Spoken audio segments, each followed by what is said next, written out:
Bonjour chers abonnés, bonjour chers followers, Sébastien Badibanga pour la chaîne Curly New York. Sujet du jour, révélation, la face cachée de la France que les médias refusent d'aborder. D'une part, la France a imposé une dette coloniale à Haïti à la suite de sa défaite retentissante qui a permis au pays de devenir le premier État noir indépendant qui s'est libéré de l'esclavage à la fin du XVIIIe siècle.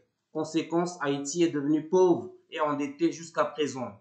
À savoir, grâce à Toussaint Louverture et à Boukman, Haïti a vaincu l'armée de Napoléon, à l'époque l'armée la plus puissante au monde.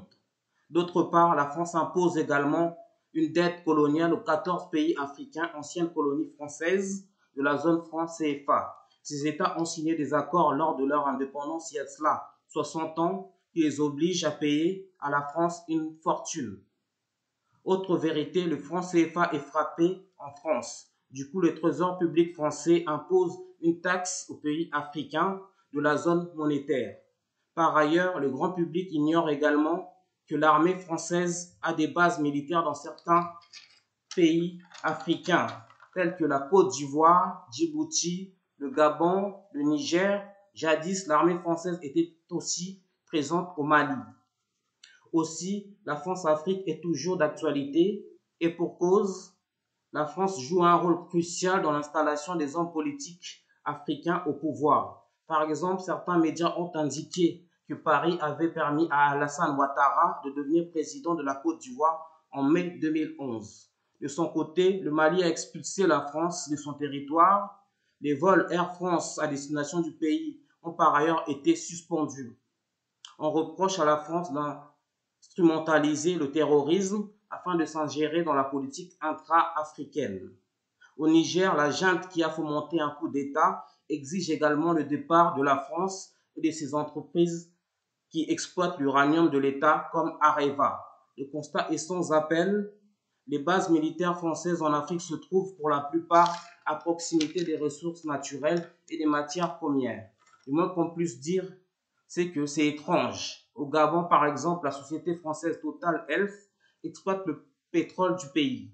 Problème, cet or noir est acheté à des prix dérisoires. Du coup, l'État, qui devrait être aussi riche que le Koweït, ne récupère que des miettes de ce commerce. Une chose est sûre, sur le plan géopolitique, la France a besoin de ses anciennes colonies pour être une grande puissance sur la scène internationale. À l'ONU, les pays africains francophones représentent un soutien de taille à l'Hexagone lorsqu'il s'agit de voter des amendements. Enfin, les médias français cachent la vérité sur l'immigration africaine en France. En effet, les immigrés provenant de l'Afrique sont pour beaucoup des réfugiés politiques ou des réfugiés économiques. Puisque la France déstabilise certains États du continent noir et pille en outre les ressources naturelles et autres matières premières de ces nations. Par contre, il est inexact d'affirmer que la France dépend économiquement de l'Afrique. Tout à fait, la France est quand même le 6e produit intérieur brut du monde.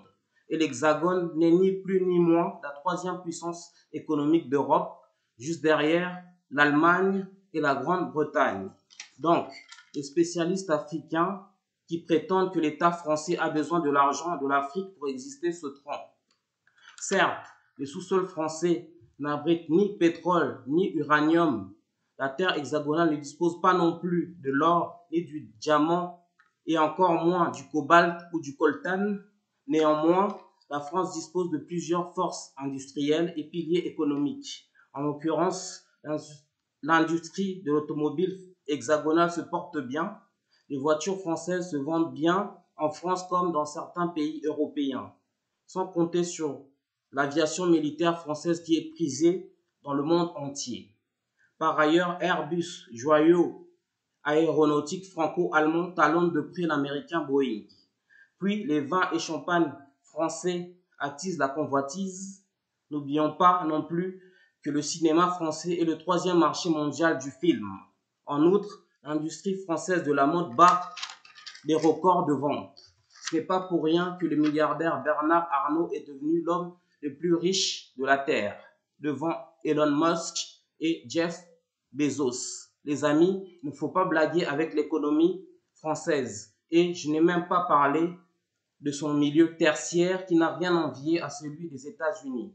Conclusion, la France a besoin de l'Afrique pour préserver son aura politique à travers le monde, mais l'Hexagone pourrait se passer de l'Afrique sur le plan économique.